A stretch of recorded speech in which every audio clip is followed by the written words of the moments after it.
Hello, everybody, and welcome to the latest episode of SEPA Paranormal Chronicles. My name's Lee. I'm the host, and today I am delighted to have Tim Sudano, who is the host of podcast Paranormal Insight. Tim, welcome. Thank you so much for having me on. I appreciate it. So, I thought that was like a pause, or it froze. It's like, it was a period. So, how's life treating you today, Tim? Today I'm doing good. Thank you. I just came back from some travels. My grandmother, a little shout out to my grandmother. She doesn't really watch the internet, but she turned 99 the other day. So, happy birthday to her. Oh, wow.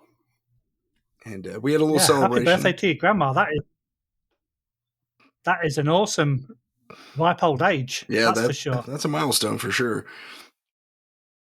And she's still sharp as a tack. But yeah, go ahead. I'm sorry. Keep going. Yeah, no, that's okay. We can talk about your grandmother for as long as you like. So, where does she live? Oh, she's down in Southern California.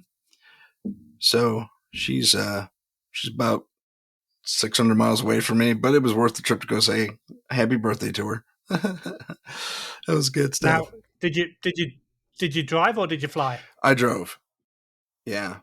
She's by Santa Barbara, if you happen to know where that is. And there's not a lot of airports out there that handle big commercial traffic. So I elected the drive down.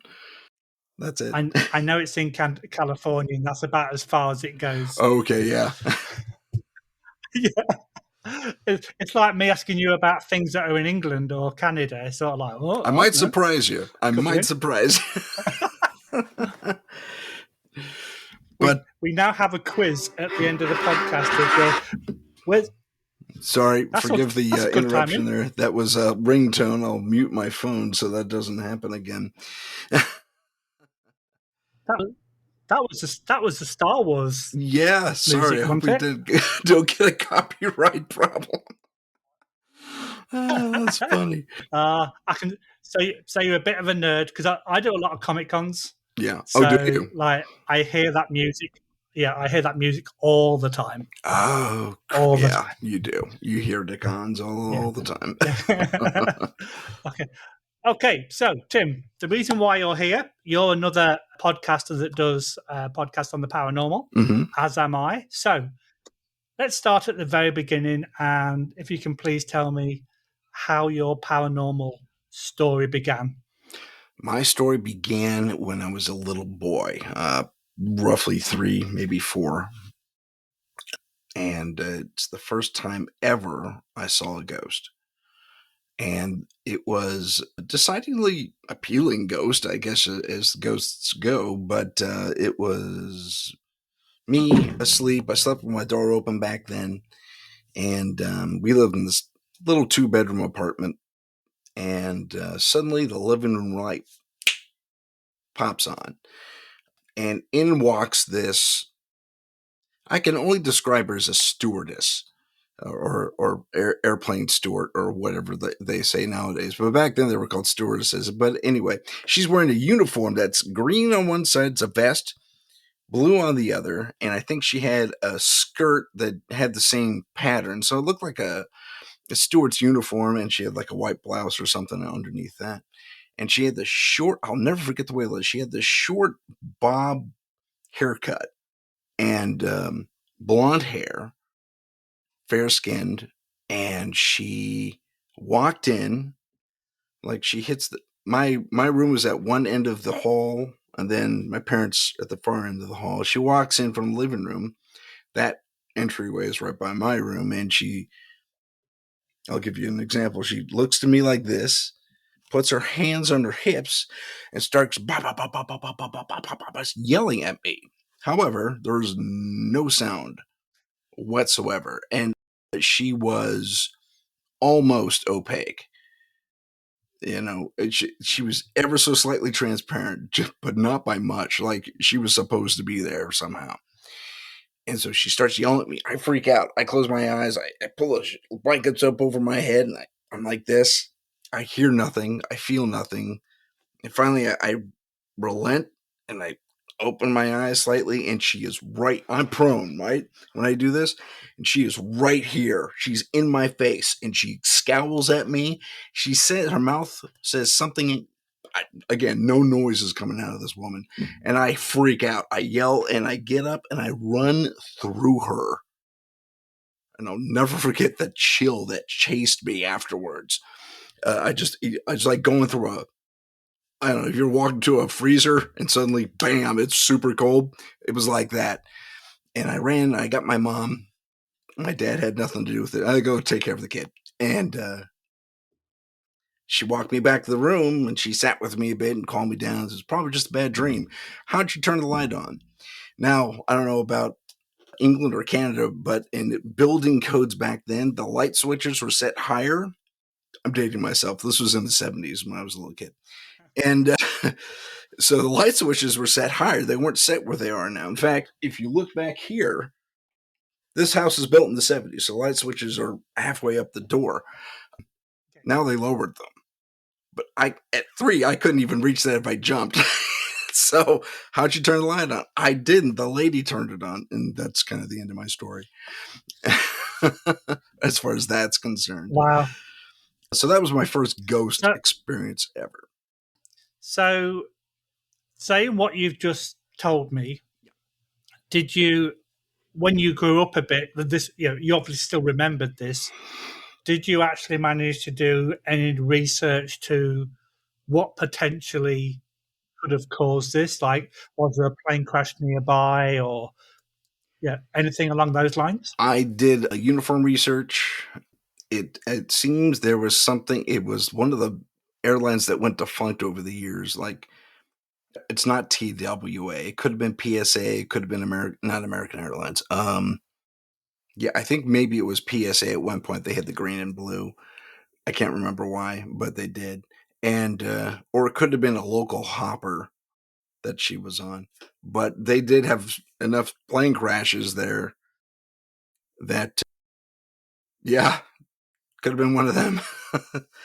I tried inquiring with old neighbors, and like they were really hard to get a hold of. Most of them were my age when all this went down. As we grew up through the years there, it was, we knew each other, but no one ever knew about a stewardess who lived below. And even asking their parents, no, nothing really came of it. Landlord has changed of the place had changed hands like 4 or 5 times. No one had any records of who was living where. So it was kind of a dead end for me, but it wasn't for lack of trying. Okay. Did you ever see this individual again? Mm-mm. Sure didn't, pardon me. I know. I never saw her again at all. Maybe I scared her off. I don't know. Who knows? But she never made an appearance again. You run through someone. Maybe they didn't know they were dead. Who knows? Yes, like what the hell? I was like, oh, I need answers. Some little kid just ran right through me. Yes, so she probably went for counselling for like weeks and months after that. Some paranormal counseling. I dig it. That's awesome. Yeah. So is this what actually started your paranormal interest, or was it much later initially, on as a in your little life? kid? Yeah, initially as a little kid, I definitely found myself interested and scared of ghost stories. I mean, I used to watch Abbott and Costello films with my dad all the time. And there was this one where a bunch of bad guys were pretending to be ghosts, but I didn't quite get the concept at that point. And that one kind of scared me sometimes. And then there was another one where I think Lou Costello played a ghost, and sometimes he'd bop in and bop out, and it's like, oh, ghosts aren't so bad; they're kind of funny. It's weird the odd connections you make when you're a kid. But over the years, I had not only other ghost stories told to me, but I've had other experiences that convinced me that there was something else going on. Both personal experiences and other stories, and it was when I was very young. I mean, fresh out of high school, I was a private detective, and I went to school so I could learn how to, really look at things objectively from a real investigator's point of view. And in that class were other actual police detectives taking their, it's called CE for short, and it's called continuing education. I almost blanked out what that was.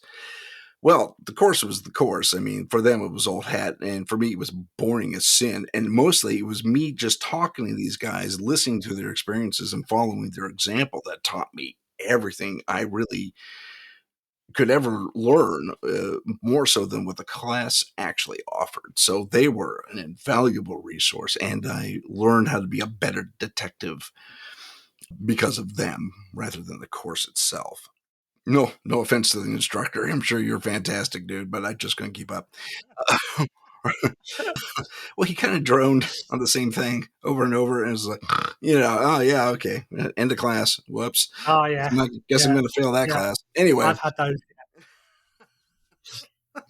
Like, anyway, I digress. So, So yeah, did you have a so question for me? I'm sorry. obviously Go ahead. doing it. Yeah, so that's okay. That's okay. So obviously doing this investigation course. At what point then did you realise? Okay, I want to start investigating the paranormal on a regular basis. Yeah. So that was the early, like 90, 91 when all that happened. And in 92 to 94, I was in the Air Force ROTC program. So that took up the bulk of my experience then. And I had kind of fallen out of my paranormal phase, I guess you can call it, but you never really leave it if it holds your interest. And there, it wasn't just ghosts I was interested in. UFOs. I read that UFO magazine, those back issues, cover to cover, every single issue. I mean, I love that thing. Then Omni came out and they covered some of that stuff too. It was more scientific based and it was great. So it never really left me. But, I was in the military and then I was out of the military. And then I was watching one of those ghost hunting shows. And I'm listening to how they're proceeding. And it's like, oh, well, they missed this step, that step, the other step. I mean, it's basic investigative stuff, and they're not quite doing it. They're doing some of it, but not all of it. And it seems to me if you cover all the bases, you're going to get a better feedback, so to speak, at least from the witness. And then you can proceed a little more logically because I think the producer said something to do with the fact that certain shows would just kind of go off. Oh, I have a flight of fancy. I think this is happening. I think that's happening. And sometimes you do have to go after your instinct, but there's also a protocol and a thing you have to follow. I have a list of like 35, 40 questions that I ask every single one of my clients all the time. And it's way beyond who, what, where, when, why. It covers all those bases. So in '09, I got a fancy to try my hand at paranormal investigation because I figured no one's really in my area doing that. And so if I can help people in my area, because I know I've heard ghost stories are in my town forever, right? So I decided to try my hand at it. And we did one case kind of as a test. And wow, was that '09? I may have my dates wrong. But anyway, maybe that was 10. That was 2010. I think that's what it was. And we get a little team together. My best friend Henry, I don't know if you can see him up on the wall over here. He and I got together, started this thing, and I was the one who had the Paranormal Insight. That's my name of my show, by the way. But he was the he was the scientist. He was the hard fact, empirical evidence guy. He's the one who would truly say, "No, Tim, I don't think it's ghosts. I think it's an electrical short, and that's what's causing the problem." Something along those lines. So we tried it. We went out and we chased something interesting. I figured I'd throw us a big old curveball challenge from the outset. And we investigated a college theater. big, beautiful theater. I mean, the whole ballets there and operas and stuff like that. And it went up in the late 70s when it first went up. And in their first showing, it is rumored, and it's a persistent rumor because I've spoken to people who were working there when the thing first opened. They were there when I was there, attending classes. And they always told the stories that this absolutely happened. I don't know. I don't know why it happened, but it did happen. And they tell the story about how this kid made a proposal in front of everyone at the end of like the inaugural show that was there. And he proposed to his girlfriend. His girlfriend rebukes him and says, no, you're sweet kid, but no. And he loses it. He doesn't lose it. He just kind of folds in on himself and runs away. And no one sees him for a little bit. And then he gets, I guess it's the end of the night. Everyone's more or less gone. There's a couple of hangers on and there's staff still there. And suddenly this body comes flying down from the second floor balcony, which they had since sealed. And it's a second floor. You're going to break some bones for sure. But this kid was looking to end it. He went head first. So the rumor goes. Now, in investigating this and doing all the prelim, what I found was that there was zero mention in the police reports, zero mention in the security reports for campus. But for these rumors, nothing in the newspapers either. No missing person, no strange, mysterious death, nothing. It was buried. It was weird. So now we're operating on rumor. Okay, so now we have to prove it and see if the rumor has any validity through a paranormal means. So we go there and we investigate. It's mostly quiet. And at the end of our session, and we only hear this on playback, one of my investigators asks, where are you in relationship to me? Okay, that's roughly her question. I say roughly because she mumbled a couple of things. But anyway, we had a camera. I was holding a camera. She was holding a voice recorder, and we had a second camera somewhere over here. And of the three devices, only hers recorded a very solid EVP. And it says, I'm right next to you, and then says her name. I'm right next to you, Betty, that type of thing. Her name isn't Betty. I just don't want to throw her real name out there. But I'm right next to you, Betty. Yeah, and we were addressing the person who committed suicide. So, yeah, we potentially, I should say, proved a rumor to be true, which is crazy. And it's interesting what you've just said, because as a fellow investigator, if you call us to say that you've got paranormal activity at your house, you said that you've got 30 to 40 questions. We probably have the same, but it covers 9 pages. Oh, good for you. Yeah, and we cover absolutely everything. But you have to do that much in-depth questioning. Oh, sure. Because in this day and age, what a lot of people may think is paranormal has got a logical explanation. For sure. I do find that there's two kind of groups: them that go out with the intention to want to be scared, and them that go out with the intention of helping individuals. Right.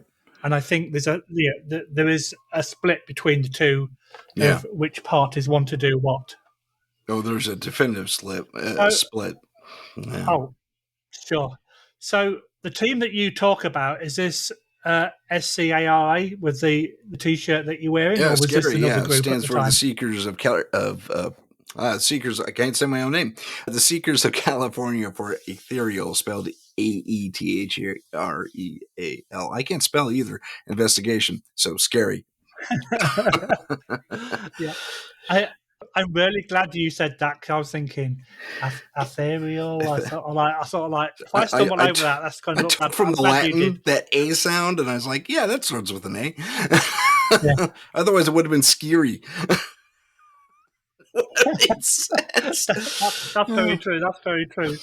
So you say that S.C.A.R.I was created around the 2010 mark. Give or take, yeah. We Can officially went into you, business in yeah. 2011. So can you just give us an insight into some really like cases that stick into the back of your mind at all Oh, times? well, I say this on just about every other show I've been a guest on, and my own, of course, but I'll tell you some basics. The one that Henry and I, again, best friend, I don't know if you can see him right there too clearly, but the one that Henry and I always refer to is what was a classic, and I mean classic, poltergeist type haunting. But they had literally had everything happening to them in this house. They had not only object manipulation, they had full bodied apparition witnesses, they had orbs, and they had phantom sounds. And yeah, so everything was happening in this house. And when we get there, we go at night. These guys are okay staying up with us for the night. So, and P.S. to those of you who don't know, if you don't have a TV show backing your play, you cannot send them to a hotel. So a lot of times the client has to stay with you. And it's okay because they're actually good trigger objects in their own right sometimes. Not that I'm looking to use them as trigger objects, but it's also, they also remember details outside of the initial interview. I was like, oh, I forgot to mention this. That happens all the freaking time. It's a little annoying sometimes, but Oh yeah, par for the yeah. course. And so we get there, and the first thing that happens to us is one of the reported things, object manipulation. In this case, it was this, I make it 25 pounds of like this integrated dog feeder. So it had a big, like, I don't know, 2-3 gallon jug of water and a 2-3 gallon jug of food that gravity fed into bowls. And it was kind of heavy, especially when it's filled up. And we don't witness it, but we hear it, but for our ears. But this thing was up against the wall, and we all saw it because we had a tour of the hot spots first. Lights on, then we go lights out, and we hear brrr, and this dog dish, 25-pound dog dish, moves into the middle of the kitchen. Again, no camera, just audio. It's really annoying. I wish we had more stuff back then, but we didn't. And we go in there and we investigate. We turn the camera to everything because we're shooting wide. We're way back with the camera anyway. And we go in there and we investigate. And Henry starts looking around, and I see his head moving just so. And he says, "Tim, I'm going to take a few measurements." I was like, "Okay, go for it, buddy."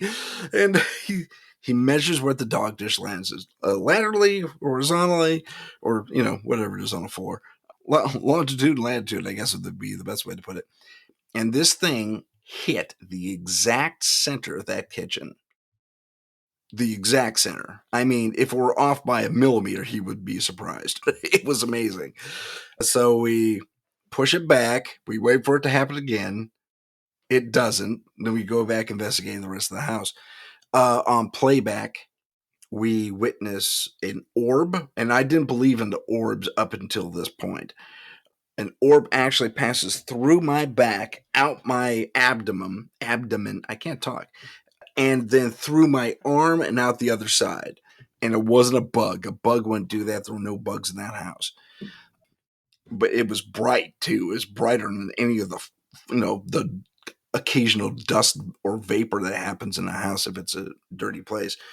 This thing was bright, and it didn't move like a bug. It didn't zip, and this thing went through me. There's also that, and I actually react at one point, and I scratch my hand exactly where it enters my arm. My arm, rather. Scratch my arm. I can't talk. But so that was one thing, and then after that, also on playback, we had a psychic team with us on that particular hunt case. I shouldn't say hunt. People frown on that. Pardon me. And she just kind of goes into this trance, and she has her head buried, and she's kind of crying, but it's more like her eyes are watering versus actually weeping. And it's like, well, okay, what's wrong? What? Tell me what's going on. He's here. Who's here? He's Austrian. Oh, right. Now that matches the landlord prior who had passed recently. He's Austrian and he's mad at you. He's mad at me? Yeah. What's he mad at me for? I'm not too sure. He's not articulating. He's shaking his hand like this. No, no, no. At you. I said, he's shaking his hand, and now I see an opportunity to escalate. Okay. Because we hadn't seen that much at this point. Except for the dog dish. And so I said, so I escalate and I get a little provocative, I provoke a little. I said, oh, if he doesn't want me here, is that what you're saying? No, he doesn't want us here at all. I said, oh, well, that's too bad. He's scaring these poor people, and I'm here to stop him. If he wants me out that bad, he could push me out. Nothing comes of it. So I said, so what's he saying now? He's just repeating himself. No, no, no, you shouldn't be here. No, no, no. And then after 5-10 minutes of this, everything kind of lets up. He's finally gone.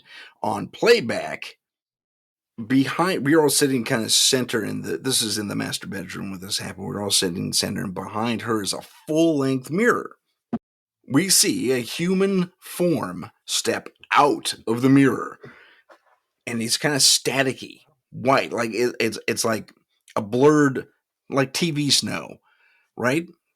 And but it's blurred, and it's not as definitive, but it's a human form: head, shoulders, arms, legs, the whole thing. And he has his hands on his hips for 10 minutes, and there's no real other motion. And then when the session or whatever this was ends, he walks backwards. There's no him turning around. He just walks backwards back into the mirror and disappears. That's a bit crazy. That's a bit nuts. And then the one other live thing we caught was in the same house. I happen to have my camera rolling because we had just wrapped up an EVP session in one room. And we all hear this galloping down the hall. Now, they have dogs, but their dogs were outside on purpose. And what I see with my eyes is this hunched over, leather-hided, like almost elephantine thing gallop along. It didn't appear to have a head either, but it moved like a chimp. The way chimps gallop, when they run, they kind of go sideways. And brr. That's exactly what I saw go down the hall. The client witnessed that as well. I had my camera pointed right at it. Did not pick up on camera. I was ticked off. And I was in night vision too. But you hear it, but you don't see it. That's strange. Yeah. That's very strange. That one confused me. Yeah. So when you go to a location, are you one of these people who do your research on the history of the location? Sure. Or do you go in blind? I try to do as much research as possible. It's not easy to get all the answers you want. I also have access to a geologist who knows how to look up geology records so we can see what's happening under the house as well. So that's helpful. Usually there's a lot of iron and a lot of quartz in the area of these hauntings, which is kind of a fascinating little thing. So at least here in San Jose, that's kind of the common thing. I don't know about everywhere else, but iron and quartz. Who knew? Apparently it's a magnet for paranormal activity. And we had a case rather recently where that was the case as well. Iron and quartz in the ground. And that's interesting that you mentioned that, because I know as a reputable investigator, you go and you check EMF levels, you go and check black mold, you go and check radiation and all the normal stuff. But a lot of people don't check geological sources. Sometimes it's not possible. Yeah. But that's a really good resource to have, because the iron or the can actually affect your instruments for a start. Yeah. And it can actually affect some results, and in some cases it can provide people with like make them feel ill depending on if it's in the water source and stuff like that. Oh, sure. So Yeah. how often do you use this guy? I use it as often as I can. It's not always available, but I use it as often as I can because it is telling, just because of past investigators who've done stuff like that and had, drawn up that correlation that we just talked about. And if I see something similar, I can say, okay, are we talking about the crystalline stuff in the quartz actually storing given energies and memories and stuff like that, like a recorder? We're just now experimenting, really, finally experimenting with not only piezoelectricity, but the ability for said crystals to actually, when you decompress them, they'll actually absorb energy too, which is crazy. Oh, I okay. mean, so yeah, so a crystal under pressure will expel energy, and the crystal relieves of said pressure will absorb it, which is just amazing to me. And that includes all kind. Apparently, they've had a lot of success with data transfer too, using crystals. I mean, it's right at Stargate. It's kind of funny. So, I've learned something today now about crystals. oh yeah. So yeah. Quartz So are crystals you also specifically. okay? Cool. Okay, I'll just make a note of that. Yeah. You mean quartz? So are you a team that will use the proverbial gadgets, or do you stick with the basics of audio, video? Do you have your REM pods and that kind of stuff? I never really invested in them. I have tried them as a guest investigator on other things, and I find that they are, for the most part, I don't want to say unreliable, but easily foulable. I mean, I'm able to fool these things with a CB or a walkie-talkie, rather. Yeah. You got REM pods especially. Yeah. The things I trust are, and even then, even in saying this, my experience is limited. I like the SLS cameras, although I think those are fallible too, to a degree, because they could lock onto a false object. I've seen it happen. So a false positive is definitely possible, but for the most part, they do some interesting things. But I'm a video guy. Sound recording, absolutely, and we use infrared and UV enhancement as well when required. Mostly infrared enhancement, just to give the cameras more of a focal field to, if anything's going on in the background, Right. we see a weird flash, but if we have a flashlight on it that's infrared, we see it all. It's pretty cool. In EMF meters. I like EMF meters too. Yeah. So I have a tri-field that, because it's designed to be used in everyday life, it's more trustworthy than a little box that's got flashy lights on it, because there's no gauge on that. Whereas with a tri-field, you can actually get good solid numbers of how high the EMF is. And as a team, we do have some of the other gadgets. We do have a REM pod, but like you say, they can be extremely easily manipulated. Yes. But we will test them, and we will also put them in a location where there's no power at all. So you can rule out that it's being dealt with by electrical activity. We don't use radios.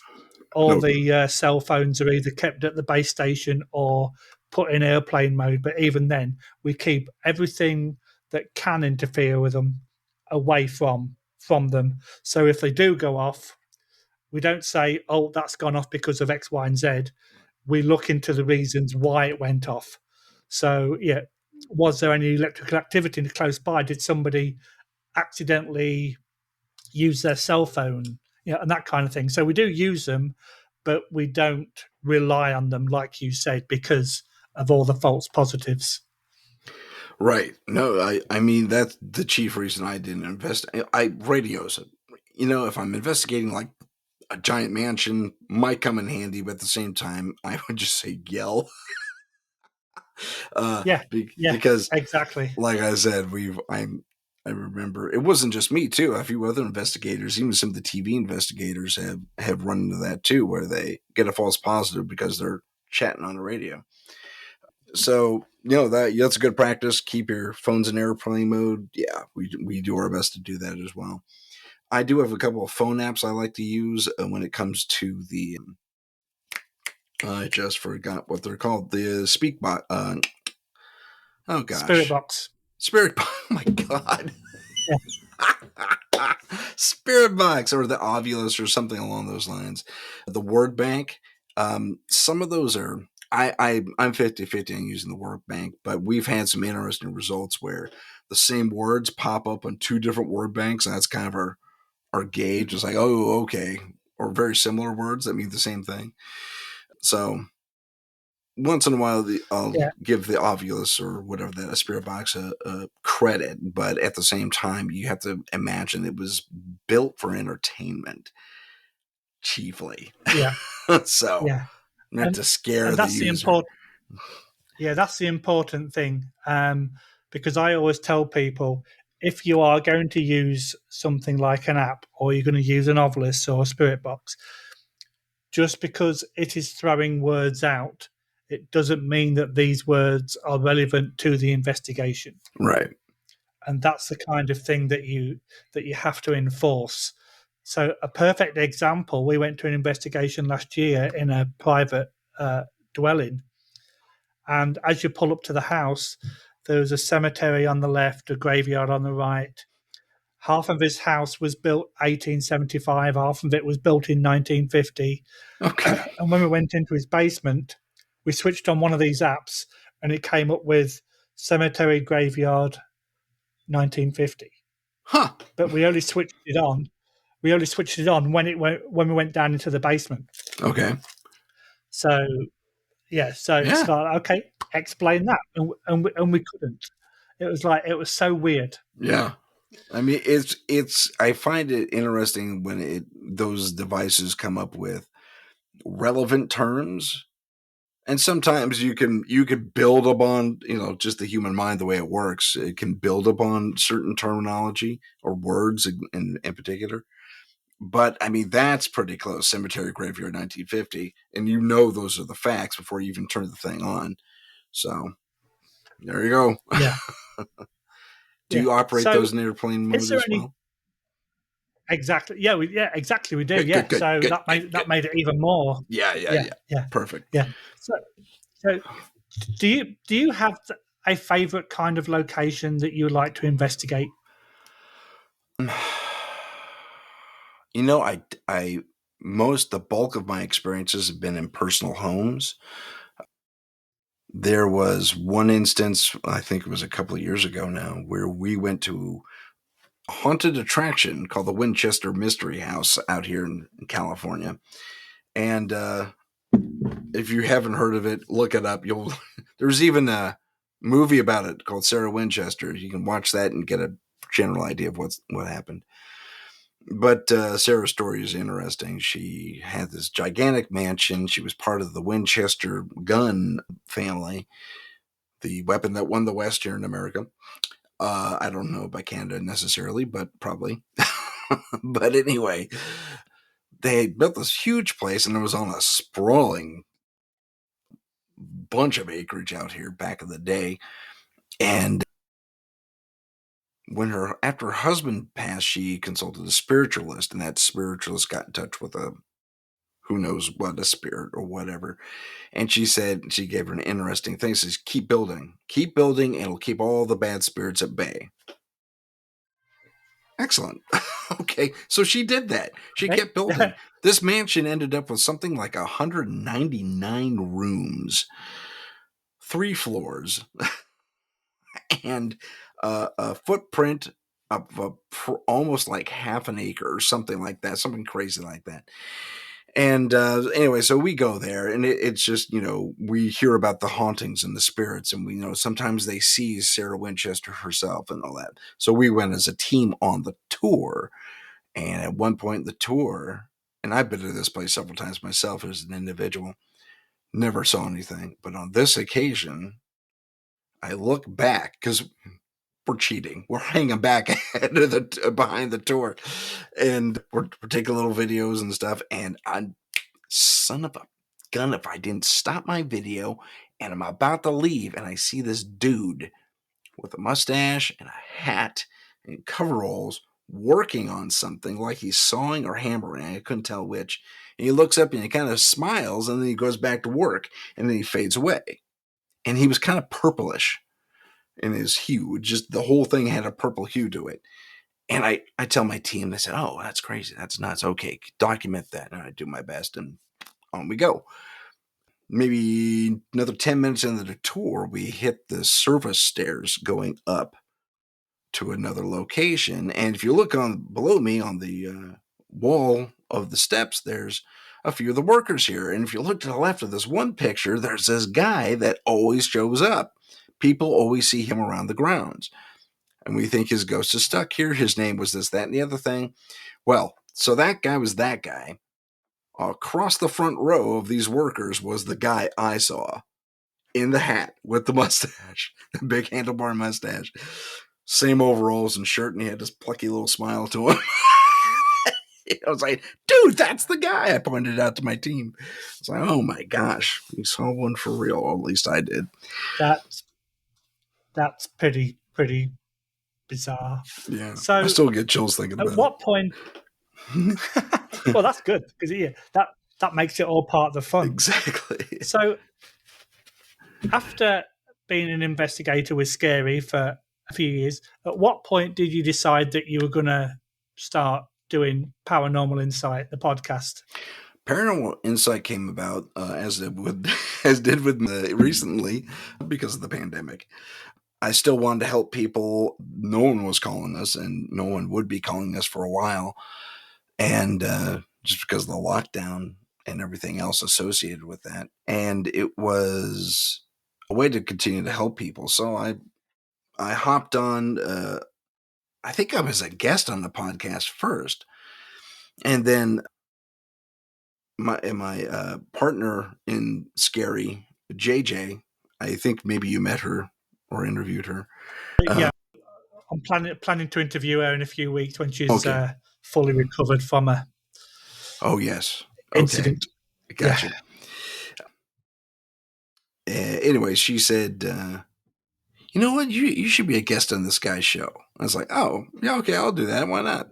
So I met Eric Salachi, if you know who that is, on the Uncomfortable podcast. And after we were done, I talked to him. I said, "Hey, do you think I should do a podcast as well? Because I'm thinking about doing it." He says, "Yeah, it's a bit of a saturated market, but you have your own take on things, and you have your own experience that you can share with people, and maybe even advise stuff. So yeah, I mean, you have more to say than what you said on this show." And I says, "Yeah, I sure do." And that kind of what started it. So I put a little brand together, and ta-da! Here we are. Here we are. Yeah, because it's interesting that you say that it's a saturated market. But when I first started doing or looking into doing this podcast, I didn't just want to concentrate on ghost stories or spooky locations. So I kind of Googled the word paranormal, and then I saw all the different subsections. So I thought to myself, right, I'm just going to cover as much of these subsections as I can. And that means having so many different people on the podcast. You can be talking about fairies one week, talking to a demonologist the next week, a UFO investigator the next, and there's so many different subjects that you can cover. So do you kind of stick to one type of story on your podcast, or do you cover the whole spectrum as well? I cover as much of the spectrum as I can. In fact, this coming Thursday, we're going to kind of talk about that. I have this thing, and it goes by many different names, but I kind of retermed it, kind of fit my own model in my head. And I call it the Paranormal M theory. So we're going to be talking about that on my show this coming week. Oh, cool. And so if you know what M theory is, it's the paranormal version of that. So, again, I think it goes by unification or unity theory or something else like that. I can't really recall at this point, but so I'm not the first one to come up with this concept, but I do have my own name for it, at least. Cool. Yeah, and it's like I was talking to some guys on a podcast that I recorded in the middle of last week, and what I always find interesting is you can have 10 different people on either ghosts or cryptids or UFOs, and every single story is different. Oh, yeah. You know, everybody's experienced something different, and it's never going to be the same story twice. Very, very, And that's very what I rarely. Absolutely, that's the case. yeah, Absolutely, that's the case. yeah, Once in a while, I have some overlap. and Did you that's hear what the I story do about like. this, that, and the other thing? Is that, oh, yeah, someone last week said, okay, so you know what's going on. I said, I usually give them a chance, though. I said, why don't you recap it for the audience in case they weren't there that week? Great idea. And they Exactly. Yeah. do. So, speaking to you personally, not as an investigator, not as a podcast host, Okay. do you have as much interest in like cryptids and UFOs as what you do ghosts and spirits? Or do you Absolutely. kind of like, Oh, okay, would you like absolutely. to? No, Yep. my interest has always been varied because my personal experience, I've literally seen everything, every single one of those aspects of, majorly. And I've had my own psychic experiences ranging from seeing ghosts and being psychic in that way, I suppose, versus then all the way to telepathy I've experienced. And I've experienced, I mean, like literally communicating with someone else telepathically in the same room. Wow. I mean, that was just a bizarre experience in and of itself. But I've seen UFOs and I've been on a Bigfoot hunt where I actually found evidence. So all those major, top 3 or 4 or 5, whatever it happens to be, categories and their subcategories absolutely interest me. Absolutely. And I do talk about them on the show. And they've actually It's given kind of me weird. more. I'm so sorry. I cut you off. That's okay. That's okay. Carry on. Carry on. I was going to say that in doing this show, it really made me delve back into the research of these various things, and it has maintained my interest in all these. So I'm absorbing all kinds of new information. Oh, well, there was a sighting in Washington. There was a sighting in Montana. UFOs are doing this crazy thing in Florida, that type of thing.